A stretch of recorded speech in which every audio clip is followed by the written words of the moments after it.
si iblis kok berbangga sama setan. Ada satu lagi sebenarnya, Pak. Teman-teman semua yang ada di sini. Tadi mengkilas balik tentang wahyu ya. Saya sempat membaca, nggak cuma wahyu di dalam Al-Quran ini, tapi juga ada ilham, tapi juga ada mukasyafah ya. Nah, saya ingin tahu dari teman-teman juga dari narasumber kita tentang apa perbedaan wahyu, ilham, dan mukasyafah. Karena ada di hadis kemarin yang kita ngaji itu bahwa hawariyun atau murid-murid Nabi Isa juga menerima wahyu gitu kan. Nah, terus di lain ayat juga mendefinisikan ilham atau memberitahukan ilham itu adalah pengetahuan atau inspirasi atau aspirasi mungkin kali ya. Itu yang masuk ke dalam jiwa kita gitu kan, sehingga kita bisa membedakan mana takwa, mana fujur gitu. Nah, terus ada juga yang diistilahkan dengan mukasyafah. Mukasyafah itu artinya terbukanya tirai hati ya, hijab, dimana kita bisa memahami hal-hal yang selama ini menjadi yang sesuatu yang ditutupi gitu loh Pak. Itu.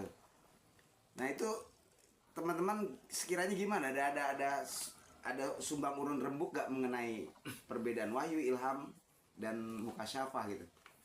Ya kalau ada ya, ayo kita urun rembuk dulu sebelum ke narasumber kita. Kalau menurut saya Ya, pemahaman saya, Ye. kalau wahyu itu hanya diberikan kepada manusia yang martabatnya nabi atau rasul. Nah, kalau ilham itu diberikan ke semua makhluknya Tuhan, apa saja, entah itu binatang, entah itu manusia, entah itu jin, itu dapat ilham. Karena ada jin muslim, ada jin kafir. Gitu. Tetapi kalau mukasyafah itu pemahaman saya adalah orang yang di atas orang soleh ya, misalnya orang yang rata-rata orang soleh, di atas rata-rata orang soleh yang bisa menerima itu gitu loh. Tapi kalau orang awam mungkin susah untuk mukasyafah. Mungkin itu pemahaman saya. Terima kasih. Ya, Kang Deddy, mau tambahkan? Cukup. Ya. Itu tadi yang nanyain tadi kan nanya apa tadi gitu. Cukup. Dua-duanya. Oke. Ini berat nih. Ya, itu Pak. Jadi kebingungan saya mengenai wahyu, ilham, dan mukasyafah. Apa perbedaannya atau definisi seperti apa sih gitu? Oh, Ye. itu mah simpel lah. Ini kayak Pak Tarso ini kemarin. Itu Pak, simpel aja itu. Itu aja kok repot. Apa bedanya saya sama aku sih? Oke. Hah? Ye. Udah. Ya kan? Eh, Ya ilham wahyu sama aja. sama aja. Ya kan? Kan cuma istilah selama ini. Ye. Kita kalau mau objektif ya simpel. Tapi kalau kenyataan kemudian dijadikan sebuah pernyataan bertele-tele. Menurut si A, menurut si B, menurut si C. Iya. Orang boleh menggunakan saya. Orang boleh menggunakan istilah aku. Bahkan ada yang ingsun, ada yang abdi, ada yang ambu, ada yang hamba. Ya kan? Malah ada yang aing. Dia juga artinya sebetulnya. Lalu kemudian ada semacam pembatasan. Nah itu. Bahasa Tuhan dibatasi. Wahyu itu hanya untuk tingkatan nabi. Nah, coba tolong baca di surat An-Nahl dah. Atau ayatnya saya lupa. Ye. Ayat 66 apa ayat 60. Coba dicari An-Nahl. An-Nahl Oh, dari An-Nahl. 66 lah. Surat Dari berapa? 66. An-Nahl 66. Surat An-Nahl. Ada yang mau Surat nyari berapa? petunjuk diketik aja. Iya. Madu berasal dari tawon gitu. Iya. Karena An-Nahl itu Surat An-Nahl Iya. 66. coba 66.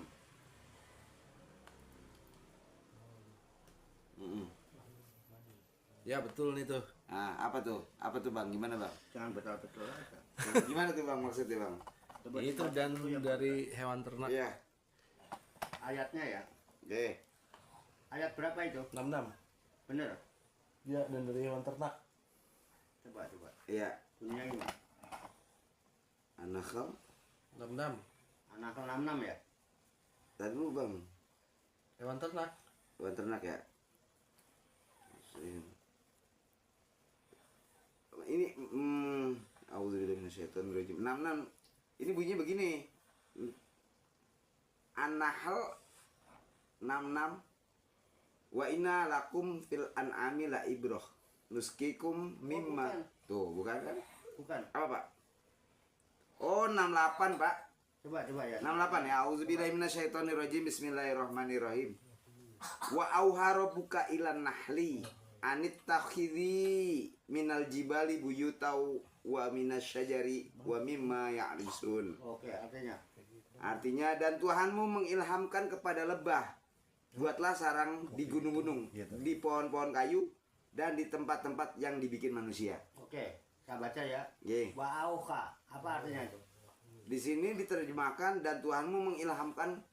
Jadi auha itu artinya wahyu. Ye. Benar kan? Ya. Nah, iya. Kan harusnya dan wa auha rabbuka, dan Tuhanmu mewahyukan ila nakli kepada Lebah. Ye. lebah 5 wahyu. Kaum Hmm. Hawariyun tadi katanya juga. Iya, itu Pak. Muridnya Nabi. Nabi Isa. Nah, kalau mau mah Nabi Isanya aja. Itu Hawariyun itu 12 orang. Iya, 12 orang. Iya, Yang iya. berujung kepada tuntutan supaya Nabi Isa meminta kepada Tuhan Benar. Kemarin di surat Al-Maidah. supaya Tuhan itu menurunkan hidangan. Hidangan. Ya kan? Itu Iya. kan yang sobat maksud. Iya, iya, itu, Nah, Pak. itu. Jadi selama ini kita terkungkung oleh dilema itu tadi, Pak. Nah, ya itu. Terjemahan. Jadi ada Pembatasan. pembatasan. Wahyu hanya untuk para nabi dan rasul, begitu kan? Nah, sementara saya baca di Al-Qur'an surat Al-Maidah kemarin itu tentang Hawariyun, wa ahwa itu ilal hawariyin. Iya. Dan aku telah mengilhamkan lagi, kembali lagi terjemahannya ilham. Terus di sini malah lebih parah. Lebah aja dapat wahyu gitu, Pak. Wahyu itu ya. Nah, di sini juga kata-katanya menjadi ilham. Di sinilah kalau kemudian dibatasi wahyu hanya nabi terakhir Nabi Muhammad, berarti sekarang udah nggak ada wahyu. Mereka Jibril ngapain? Nah, Jadi bingung juga jadinya kalau Iya. pernyataan itu. Ya intinya wahyu dan ilham itu adalah dua kata yang kalau boleh dibilang ya mirip gitu. Kalau hanya masalah yang wahyu mau disampaikan itu hak prerogatif Allah kok.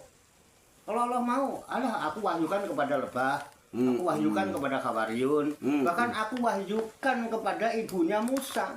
iya, Umi Musa ya. Loh, ibunya Nabi Musa itu meletakkan bayi Musa ke kotak atas wahyu dari Tuhan. Kalau Nabi kan harus orang laki. Iya, iya, iya. Paham, saya paham. Ya, mulai terbuka, Pak. Nah, itu loh sebetulnya. Kayaknya tidak harus dipermasalahkan kalau hanya bermasalah dalam rangka tata krama, Iya. takziman wa takriman. Bolehlah. Misalnya contohnya kalau di kalangan nengrat, Iya. warto dalem, kalang menengah warto nun,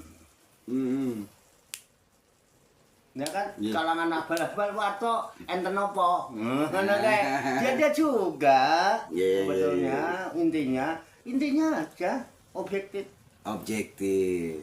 ya kan? Gitu. Jangan Iya. kepentingan. Jangan kepentingan. Oke, oke. Itu kira-kira ya. Iya. Ya. Itu tadi ya. Iya. Udah terjawab antara wahyu dan ilham. Iya. Nah iya, itu. Dan kalau secara ini malah setiap jiwa itu mendapatkan ilham juga. Fa'alhamaha fujuraha itu dimulai dari wa nafsiu wa ma sawaha, baru Iya. fa'alhamaha fujuraha Wa taqwaha. Iya. Itu ya. Iya. Yang pasti dua-duanya la harfin wala sot itu. Iya. Nggak ada hurufnya, nggak ada suara. Oke. Oke ya. Iya, iya. Kemudian kalau untuk kita kan bukan nabi, masa wahyu sih. Nah. Oke, ilham aja. Ya udah kalau begitu, lebah tadi faal hama. Auha. Iya, robuka ilan ahli. Ya kan? Iya. Wong lebah aja dapat wahyu. Ya, faal hama. Robukan nah kan gitu. Iya, iya, iya. Halusnya kata-kata Iya, gitu. dan Tuhanmu telah mengilhamkan kepada Lebah. kayaknya auha. Iya. Betul. Gitu loh. Jadi itu menunjukkan bahwa ini hanya istilah. Kalau bahasa kita bisa juga sinonim ya. Iya. Sinonim Iya, ya. bersama. Ada kan? Sinonim. Persamaan Persamaan kata. Nggih, nggih, Ada persamaan. persamaan kata, ada lawan kata, Lawan kecuali kata. ada lawan kata. Nggih, nggih, nggih. Cuman penempatan. Iya, Penempatan iya, itu kan kita ya. Nggih. Itu penempatan untuk kita itu. Jadi antara wahyu dan ilham kan enggak gitu ya, hanya penempatan aja. Hanya penempatan kata. Artinya ketika sebutan itu istilah itu untuk kita, jangan wahyu lah kan kita bukan siapa-siapa ya udah ilham misalnya. Nggih, nggih. Kalau enggak wisik tuh. Malah lebih enak denger ya. Oleh wangsit Oleh ngono wangsit. ya. Kan? Iya. Oke. Muka Muka siapa? muka sapa kasap itu apa namanya ya tersingkap artinya Tersingkap. atau terbukanya hijab Nggih. ya terbukanya hijab bainal insan lalu bainal makhluk wal khaliq gitu ya Nggih, nggih. itu bainal insan warobun itu Ya ya walaupun. antara manusia dan Tuhan sehingga orang setelah terbuka dalam muka sapa itu dia bisa menyaksikan, bisa mengenal dan sebagainya. Itu namanya muka sapa. Muka sapa. Ya.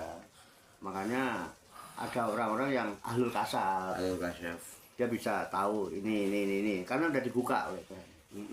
Hijab kalau boleh dibilang bahasa lainnya yang di sawahnya itu sudah tidak ada. Itu disebut Gusti. Bagusing hati. dengan bagusnya hati itu terbuka. Nah itu yang disebut ini orang pasti mempunyai tingkat kesolehan di atas rata-rata yang kemudian bisa jadi mendapatkan maunah yang di luar kemampuan manusia lain gitu. Iya, iya, iya. Nah, disebut khariqatul adat. Kenapa? Karena dia muka sapa. Iya, iya. Dia bisa mengetahui sesuatu yang orang umum tidak tahu gitu lah. Tahu. Dan kan gitu kan orang muka Iya, sapa. iya, iya, iya. Nah itu kira-kira. Ya itu ada riadohnya, ada torikohnya, dan itu orang menjalani itulah. Ya terbuka hati, kemudian ada cahaya. Iya. Cahaya ini tercahayai kolbunya. Kolbunya. Nah itu, sehingga kalau udah terbuka hijab itu ya kayak cahaya terang benderang gitu loh. Jadi apa aja itu gamblang, jadi enak, ya kan? Iya. Terus nggak ragu, wah, aku menyaksikan, ketok, gamblang, terang, gitu. Udah terbuka hati. Nah itu ada konsep dari Imam Syafi'i itu ada kaulnya Imam Syafi'i mengatakan man ahabba ayyaftahallahu qalbahu itu ya wa yunawiruhu fa alaihi bil khalwah. Oke. Man ahabba barang siapa yang suka cinta ayyaftahallahu bahwa Allah akan membukakan kolbunya terbukanya hijab dari kolbu. Itulah muhasabah. Nah, setelah terbuka, wayunawiruhu, lalu Allah mencahayai. Nawaro itu cahaya. Saya Menerangi. Menerangi apa? Kolbunya. Terbuka kolbunya, kemudian menerangi kolbunya. Fa'alaihi bil kholwat. Maka hendaklah dia melaksanakan kholwat. Berada di atas kholwat. Selalu berkholwat. Dia akan muhasabah, terbuka hati, kemudian ada cahaya, sehingga menyikapi segala sesuatu nggak bingung. Iya. Buka, belum apa udah buka deh, terang, tuh itu loh. Bahkan belum sesuatu itu udah tunjukkan dulu, tuh. Itu konsepnya Imam Syafi'i. Oke. Wah, subhanallah Pak. Alhamdulillah nih. Nah, monggo. Terbuka Pak, terbuka. Jadi saya menemukan jawaban yang selama ini membuat saya gampang antara wahyu, ilham, dan mukasyafah. Ya. Terjawab sudah Pak. Bahkan Bapak memberikan solusi. Wahyu, ilham, dan mukasyafah itu bisa terjadi manakala Allah sudah memberikan terbukanya hati, Dan kemudian Allah memberikan cahaya. syaratnya kholwat. Iya itu. Itu Pak. Imam Syafi'i. Wah, subhanallah. Nggak cuma apa yang ingin saya pahami, bahkan solusinya sudah diberikan. Jadi lelaku. Laku. Iya, itu. Buat teknisnya. Keren asli. Oh iya. Orang umum, Pak, orang umum. Ini Apa selalu? orang umum. Keren. Oke. Ada Kang Dedi, gimana Kang Dedi? dari berbagai macam sudah kita terima ini, saya itu tertarik kepada wahyu kepada lebah. Jadi ya lebah menerima wahyu, langsung dia berbuat. Sarang di mana nih? Pohon. Di rumah-rumah. Rumah-rumah. Iya, mana? Jadi kesimpulannya harus punya hasil, bukti. Iya, daya cipta. Daya cipta. Daya cipta. Itulah. Lah kita baca Quran sampai khatam 10 kali nggak ada. Inisiatif aja nggak ada. Kagak ada. Ini udah terbuka nih. Jadi Terbuka ya. iya. Kalau tanpa kita punya daya cipta, ya kita nggak peka. Nggak ada ya, iya. Nggak menerima apa ada itu. Iya. Mau apa nih? Mau apa nih? Mau apa nih gitu kan. Itu udah ada wahyu itu. Wahyu itu udah ada. Cuman itu masih pekok gitu. Nggak kayak lebah, itu masih gampang. Iya. Sekarang gimana? Rumah sarang, pohon sarang. Iya. Cepat lebah. Oh, keren. Itu kan di 68, 69-nya. Iya. Subhanallah. Subhanallah. Dan hasilnya manfaat untuk semua. Iya. Madu. Bisa jadi obat. Bisa jadi obat. Keren. Iya, gara-gara wahyu lebah aja membawa manfaat, punya daya cipta ya. Kita yang udah menghafal wahyu sampai 30 juz itu. kagak diopo-opo. Iya. Keren. Bangga-banggaan doang. Iya. Ya kan? Benar. Iya. Kreatif pun tidak. Boro-boro mempunyai daya cipta. Kreatif aja Enggak, itu dia. Subhanallah. Keren. Pak Jul mungkin Pak Jul. Cukup. Gitu. Bang Andri mau nambahin nggak Bang Andri? Ini mengenai tadi ada wahyu, ada ilham gitu kan, ada mukasyafah. Gimana? Ya udah. Oke. Andre, mau nanya Andre? Hah? Oh, iya. Pak Jul ada yang ingin ditanyakan? Enggak cukup. Cukup ya. Bang Andri, gimana? Ada nggak? Udah. Puas itu sama jawaban tadi udah? Ya. Udah. Bang Ahmad, gimana Bang Ahmad?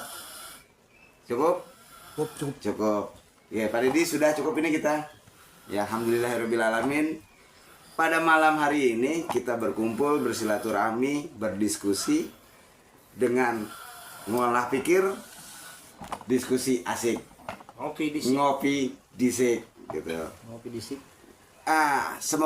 Semoga apa yang sudah kita pahami, apa yang menjadi input buat diri kita, Allah berikan kepada kita kekuatan ilahiyah, ilmu ladunia, sehingga kita bisa menerapkan, kita amalkan ini dalam kehidupan kita sehari-hari. Terima kasih buat teman-teman semua, terima kasih pada Cawarto yang sudah memberikan input yang luar biasa pada diri kita. Sekali lagi, saya Dodi Lukman Fitrianto. Jika ada salah, jika ada kekurangan, saya mohon maaf. Billahi taufiq wal hidayah. Wassalamualaikum warahmatullahi wabarakatuh. Waalaikumsalam warahmatullahi wabarakatuh.